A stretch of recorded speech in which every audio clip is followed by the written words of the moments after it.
Hello दोस्तों, मैं Raman. Maths by Raman में आपका स्वागत है। आज कैलकुलस से रिलेटेड कुछ फॉर्मूला स्टूडेंट के डिमांड पे लेकर के आए हैं।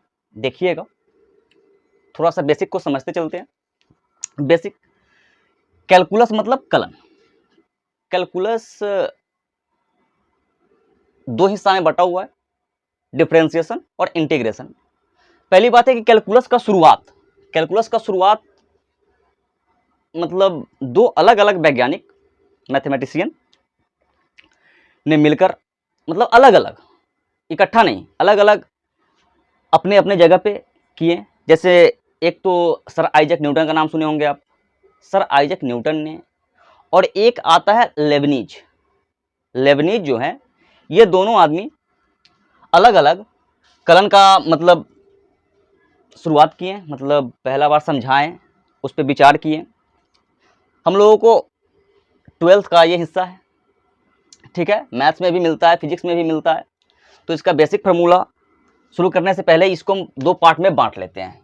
एक पार्ट तो आ जाएगा आपका अवकलन, ठीक है ना,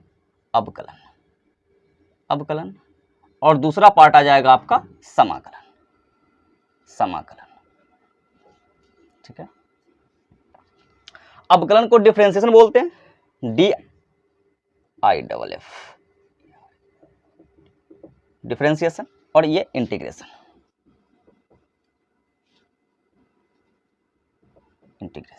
ठीक है। आज चर्चा कर रहे हैं अवकलन के फॉर्मूला पे, ठीक है ना। जो भी नॉर्मल फार्मूला है उस पे आते हैं। और होता क्या अवकलन, मतलब किसी भी चीज में चेंजिंग को यह दर्शाता है, किसी भी चीज में चेंजिंग को दर्शाता है। जैसे मतलब रोजमर्रा की जिंदगी में भी चेंज आते हैं, हर किसी के जिंदगी में आते हैं।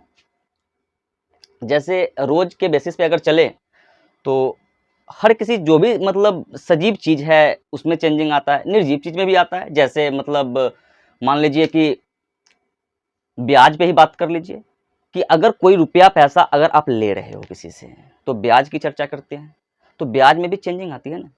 उसी तरह से मेरा बाल बढ़ रहा है, रोज बढ़ रहा है बाल, नाखून बढ़ रहा है, तो समय के सापेक्ष बढ़ रहा है।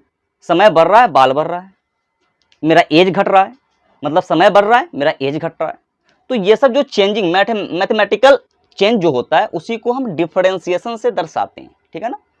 कि किसी भी चीज के सापेक्ष उसमें वृद्धि या कमी, यही ना चेंज होता है। इसी चीज को दर्शाने के लिए हम अवकलन का प्रयोग करते हैं, और वो आपको पता चलेगा, ठीक है। तो देखते हैं नॉर्मल सा फॉर्मूला। पहली बात समझिएगा कि फॉर्मूला फंक्शन पे आएगा। फंक्शन समझिएगा कि कहीं पे लिखा हुआ है y बराबर x square plus 2x plus 7, ठीक है ना। तो y बराबर x square plus 2x plus 7 ये लिखा हुआ है, तो ये फंक्शन है ना, एक फंक्शन है, बहुपद है, पोलिनोमियल है। बहुपद है तो बहुपद किस में है, x में। तो बहुपद है या ये आपका फलन है, किसका, ये फलन है किसका, x का फलन है, तो वो x का फलन है। तो इसको दर्शाने के लिए फंक्शन ऑफ x कहते हैं। इसको क्या कह देंगे, फंक्शन ऑफ x बराबर आ जाता है हमारा x square plus 2x plus 7, ठीक है। इसका मतलब है कि बराबर के इस पार का पार्ट अगर सेम है तो ये भी सेम आ जाएगा। मतलब f ऑफ x ही क्या हो जाता है, y होता है, ठीक है ना। f ऑफ x ही क्या होता है, y होता है, ठीक है। ये चीज समझिएगा कि फंक्शन ऑफ x मतलब y का जो भी चीज जो दर्शाया जा रहा है वो किस में दर्शाया जा रहा है, x चर में दर्शाया जा रहा है। मतलब है कि जो फलन है, फंक्शन है, वो x का है, और x का जो फंक्शन है वो किसका मान है, y का है। ये ग्राफ पे चलता है, सारा कुछ ग्राफ पे चलता है, ठीक है ना। ग्राफ पे ये x एक्सिस है, ये y एक्सिस है। y का जो मान में चेंजिंग आएगा वो x के सापेक्ष आएगा, x बढ़ाएंगे तो y अलग जाएगा। मतलब जब ग्राफ पढ़ेंगे उस समय समझेंगे इस चीज को, ज्यादा कॉम्प्लिकेटेड नहीं कर रहे हैं, ठीक है। केवल फॉर्मूला लेकर के आए हैं, फॉर्मूला पे चर्चा करेंगे थोड़ा सा इससे रिलेटेड। ये देखना है कि डिफरेंशिएशन लिखने का तरीका क्या है। डिफरेंशिएशन लिखने का तरीका बहुत सारा है। जैसे चेंज, एक तो नॉर्मल हम लोग ये लिखते हैं कि किसी भी चीज में चेंजिंग अगर हम x के सापेक्ष कर रहे हैं तो d अपॉन डी एक्स, और जिस किसी चीज में चेंज कर रहे हैं मतलब अगर हम y में चेंज कर रहे हैं तो y, और y का मतलब ये, या फिर या इसी चीज को हम क्या लिखेंगे कि dy dx of f of x, ठीक है। और ये आगे चल करके इसी चीज को शॉर्ट में अगर लिखे, इसी चीज को अगर शॉर्ट में लिखे तो क्या लिखेंगे, y डैश लिख देते हैं, y डैश। ये भी डिफरेंशिएशन ही है, डिफरेंशिएशन समझाने का या दिखाने का ये तरीका है। और इसमें अगर चेंज डिफरेंशिएशन करें तो इसको लिख सकते हैं हम dy dx ऑफ मतलब f ऑफ x को लिख सकते हैं f डैश x, ये लिखते हैं, ठीक है ना। ये मैटर है, तो जब क्वेश्चन करेंगे उस समय देखा जाएगा।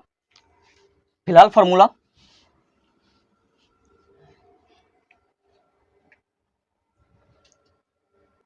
देखिए, एक नंबर सबसे पहली बात है कि कोई फंक्शन है, अगर हमको dy dx ऑफ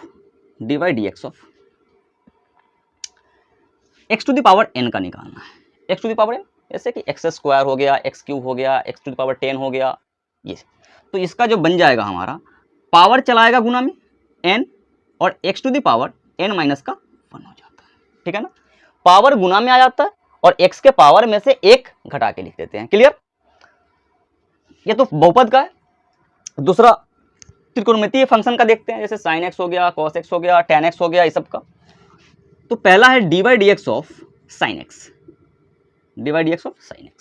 अगर sin x का अवकलन करना है या डिफरेंशिएशन करना है तो क्या आएगा, इसका हो जाता है cos x का निकाले dy dx of cos x, तो cos x का बन जाता है, cos के साथ माइनस आ जाता है, ठीक है ना, cos के साथ माइनस sin x, ठीक है। sin x का cos x का माइनस का sin x, ठीक है। नेक्स्ट आते हैं tan x का, dy dx of tan x, तो tan x का हो जाएगा हमारा sec square x, tan x का sec स्क्वायर x हो जाएगा। tan के बाद हम cot को देखते हैं, dy dx of cot x का क्या होगा, माइनस, cot के साथ माइनस आ जाएगा, और cosec स्क्वायर x, ठीक है ना, cosec स्क्वायर x। इसके आगे cot के बाद sec का देख लेते हैं, dy dx of sec x का क्या हो जाएगा, sec x का हो जाएगा sec x into tan x,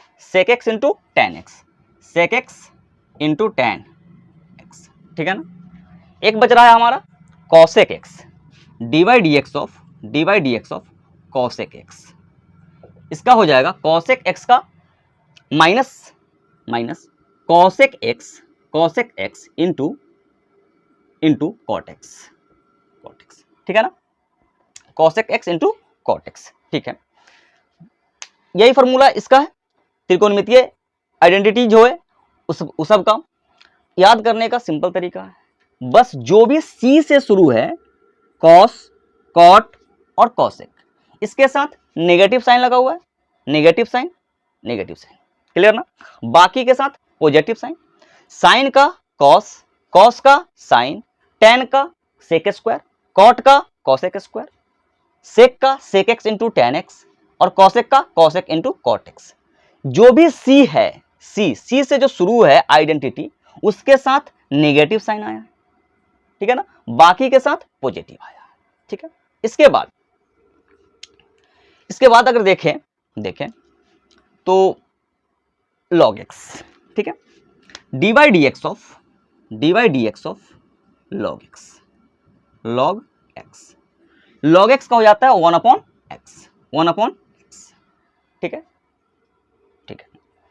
अगर किसी कांस्टेंट का निकालना है, कांस्टेंट का dy dx ऑफ कोई भी कांस्टेंट, जैसे कोई भी संख्या a b कांस्टेंट होता है, जैसे कि अगर हम अवकलन पढ़ रहे हैं, फंक्शन पढ़ रहे हैं, तो फंक्शन में x y ये सब को हम क्या मानते हैं, वेरिएबल मानते हैं। बाकी a b c d ये सब आ जाता है, उसको हम क्या मानते हैं, कांस्टेंट मानते हैं।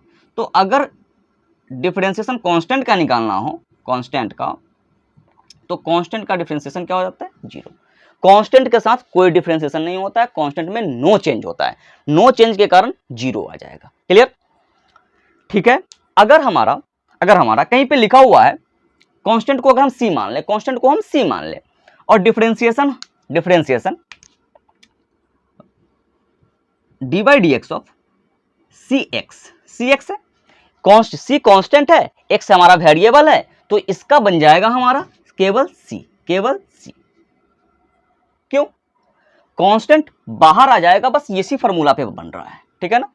x to the power n पे कांस्टेंट का डिफरेंशिएशन नहीं होता, लेकिन कांस्टेंट किसी फंक्शन के साथ आ जाए तो वो बाहर चला आता है डिफरेंशिएशन से, और फिर जो भी उसका वेरिएबल होता है उसका डिफरेंशिएशन होता है। तो इसका अगर डिफरेंशिएशन करें हम तो c बाहर चला आएगा और फिर डिफरेंशिएशन किसका हो जाएगा? x का होगा, चेन रूल के हिसाब से। अब हम dx बटा dx को समझ करके मतलब गायब कर देते हैं, इसको हम हाइड कर देते हैं कि dx अपॉन dx, x में चेंजिंग है, x के ही सापेक्ष एक टाइम, बस ये इसी को समझते हैं, तो इसको हम लिखते नहीं है। क्लियर ना? अगर हमारा x, तो इसी के अकॉर्डिंग अगर हमको लिखना आ जाए x के सापेक्ष, तो इसका डिफरेंशिएशन क्या हो जाएगा? कुछ नहीं, 1। क्या होगा? 1। ठीक है ना। आगे देखते हैं।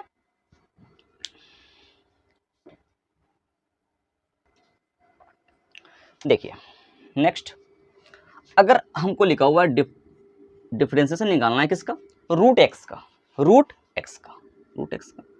रूट एक्स का डिफरेंशिएशन दरअसल होता है, याद कर लीजिएगा, 1/2 रूट एक्स। और ये आया कहाँ से? तो ये नॉर्मल फॉर्मूला जो हमने लिखाया है आपका x to the power n का, dy dx of x to the power n, ये क्या हो जाता है? n और x के पावर n माइनस का 1, इसका प्रयोग करके तब आया है ये। अगर किसी भी संख्या को अंडर रूट में रखा गया है, इसका मतलब उसका पावर कितना है? उसका पावर है 1/2। तो इसको अगर हम सोल्व करें, थोड़ा सा इसको प्रूफ करने का प्रयास करें, प्रूफ लायक तो है नहीं लेकिन फिर भी प्रूफ करने का प्रयास कर रहे हैं, तो इसको हम लिख सकते हैं ना, dy dx of x to the power 1/2, तो 1/2 कहने का मतलब है कि x के पावर n है, तो इसका बन जाएगा x to the power n का n बाहर, जो पावर है वो गुणांक आ जाएगा, उसके बाद फिर x के पावर जो पावर है उसमें से 1 घट जाएगा, घटा ना।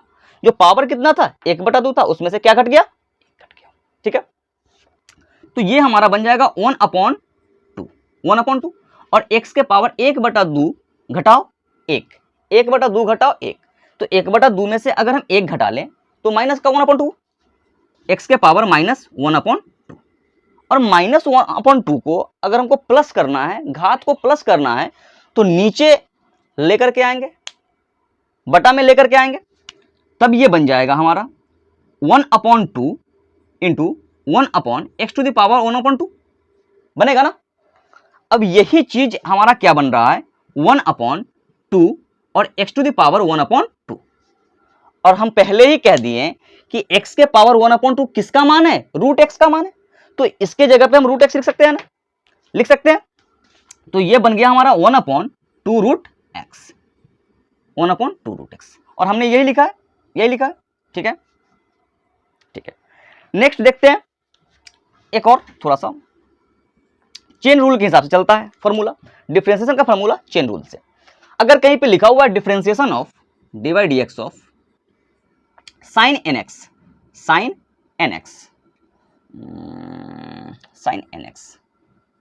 ठीक है, sin nx,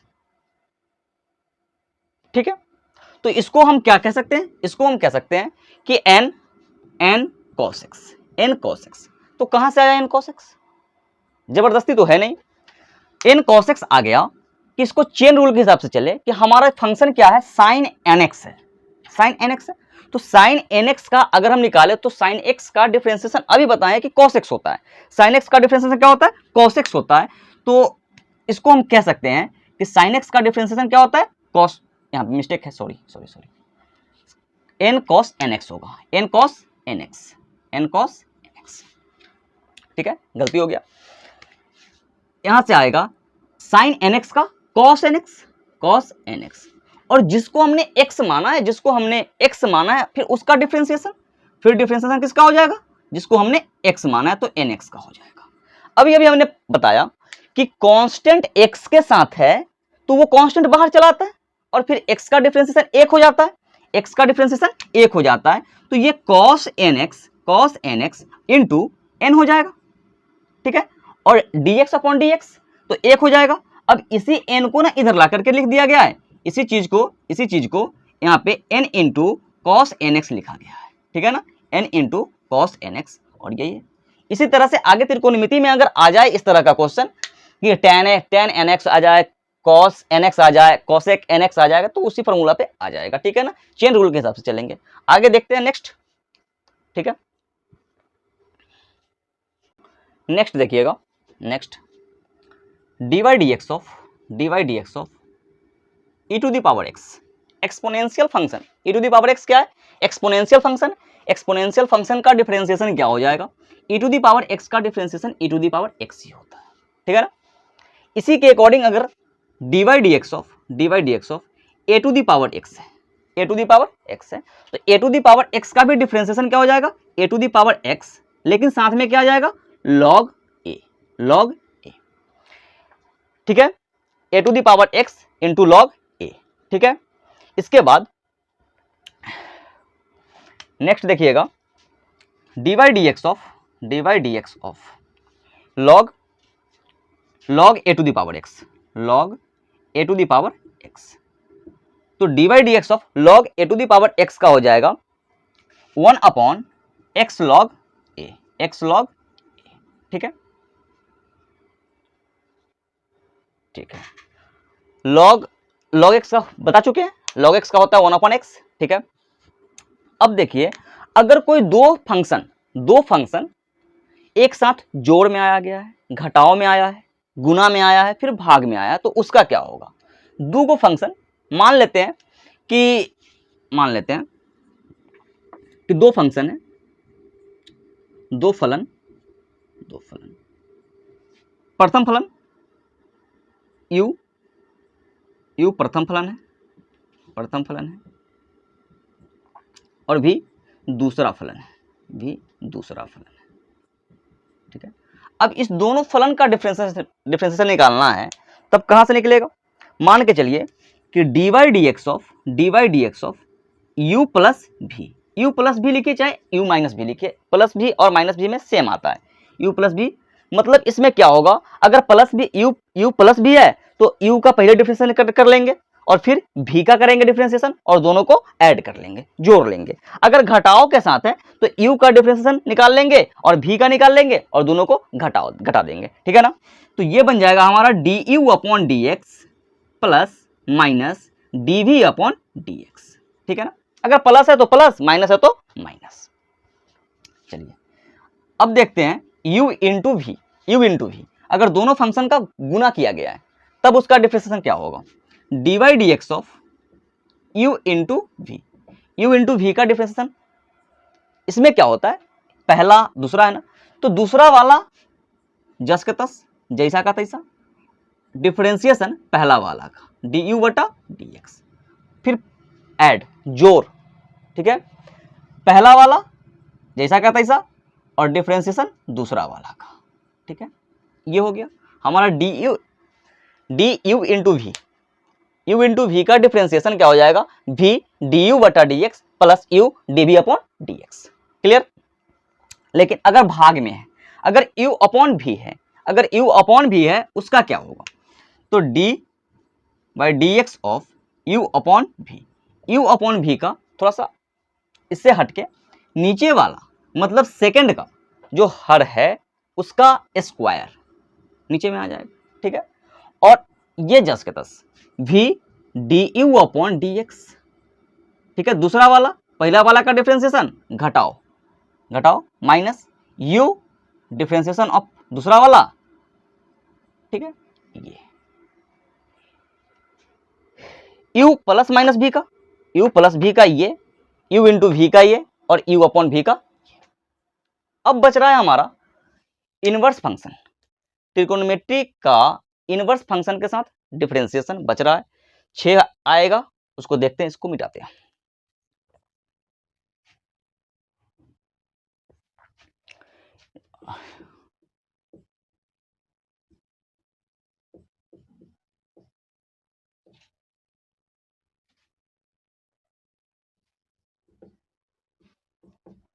इनवर्स से रिलेटेड डिफरेंशिएशन कर रहे हैं।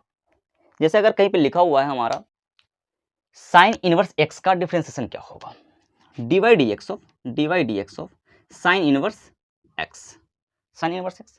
साइन इनवर्स एक्स का डिफरेंशिएशन हो जाता है हमारा 1 upon under root 1 minus x square, under root 1 minus x square. ठीक है, ये हो गया। फिर कॉस इनवर्स एक्स का, कॉस इनवर्स एक्स का dy dx of cos inverse x, cos के साथ माइनस, कॉस के साथ माइनस, तो -1 upon under root 1 minus x square. ठीक है ना। फिर tan का लेते हैं, dy dx of tan inverse x, tan inverse x. ठीक है ना, tan इनवर्स एक्स का जिस तरह से फॉर्मूला आते हैं त्रिकोणमिति का, उसी तरह से यहाँ पे x का मान रखा जाता है। ये कोई बड़ी बात नहीं है कि फॉर्मूला को रटना है, यहाँ पे रटा कुछ नहीं है। साइन एक्स का हम क्या कह सकते हैं, साइन एक्स अगर हमको निकालना है, चाहे साइन स्क्वायर एक्स निकालना है, तो साइन का रिलेशन कॉस के साथ होता है, कॉस के साथ। Sine square x plus cos square x equal to 1। तो अगर हम यहाँ पे देखिएगा कि साइन स्क्वायर एक्स अब plus cos square x equal to 1, अगर हमको साइन स्क्वायर एक्स चाहिए तो कॉस एक्स उधर जाएगा, जाएगा ना, तो साइन स्क्वायर एक्स बराबर 1 माइनस कॉस स्क्वायर एक्स होता है ना। तो इसी से रिलेटेड फॉर्मूला है। अगर हमको साइन एक्स चाहिए तो अंडर रूट इधर भी, अंडर रूट इधर भी, दोनों साइड अंडर रूट आ जाएगा। ठीक है, तो उसी तरह से फॉर्मूला को देखना है, ज्यादा कुछ नहीं है। जैसे साइन इनवर्स एक्स का 1 upon under root 1 minus x square और कॉस एक्स का -1 upon under root 1 minus x square. Tan inverse x का क्या बन जाएगा, टेन इनवर्स होता है क्या है, सेक, सेक, सेक के साथ इसका रिलेशन होता है, तो ये बन जाएगा हमारा, ये बन जाएगा 1 upon 1 plus x square, 1 plus x square. और कॉट, कॉट, कॉट के साथ माइनस, कॉट के साथ minus, dy dx of cot inverse x, cot inverse x. बस यही फॉर्मूला, केवल -1 अपॉन 1 प्लस एक्स स्क्वायर। ठीक है ना। बच रहा है हमारा सेक का और कोसेक का, सेक इनवर्स एक्स का और कॉसेक इनवर्स एक्स का ना। इधर देख लेते हैं, dy dx of sec inverse x, sec inverse x, sec inverse x का क्या बन जाएगा, 1 upon mod x, 1 upon mod x, mod x into under root 1 upon mod x under root x square minus का 1, x square minus का 1। यहाँ पे x square plus 1 भी लिख सकते हैं, नीचे में कोई दिक्कत नहीं है, 1 प्लस एक्स स्क्वायर भी लिख सकते हैं, दोनों चीज एक ही है, अगर प्लस है तो ज्यादा मैटर नहीं करता है। ठीक है, अब हमारा आ रहा है dy dx of cosec inverse x, cosec inverse x बराबर 1 upon x under root x square minus का 1, और कॉसेक के साथ क्या आ जाएगा, माइनस, कॉसेक के साथ क्या आ जाएगा, माइनस। ठीक है ना, माइनस, हाँ माइनस आना चाहिए। ठीक है, ठीक है, तो ये फॉर्मूला था, पूरे डिफरेंशिएशन का फॉर्मूला है, पूरा